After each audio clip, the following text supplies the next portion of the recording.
the experience has helped shape a lot of who I am as a Christian. My faith always comes back to the song When I Survey. The lyrics are so embedded in me because I had this experience as a child. And I think actually the beauty of being a child and learning words and just knowing them and singing them is one thing, but to then memorize them and later on in life, them have so much application to my life, to struggles that I'm going through, to my understanding of how God loves me. You know, He gave His life for us, and that for me holds so much weight.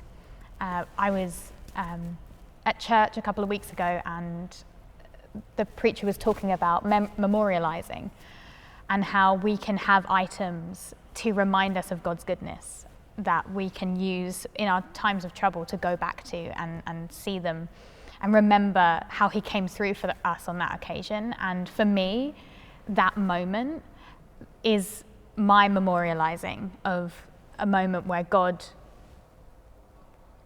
knew His plans, He had His plans, and He would then follow through with them. And so no matter how much I struggle, no matter how low life can get, I can listen to that song, I can listen to the lyrics and know the truth of God's word and that He has come to save us. And so if any of you are just wondering why kids would receive anything from this, you might not see it in the moment, you might not see it in that time, but the experience itself will give them a boost in life because they were believed in that moment. It's about overcoming a fear, and that's something that we all need in life. We all need someone to believe in us, like our choir instructor or like the team here at Prom Praise. They're here to encourage us to take that leap of faith when we feel like it's impossible, that there's always community around you, that there's always people supporting you. And that is what you are feeding into when you help this cause.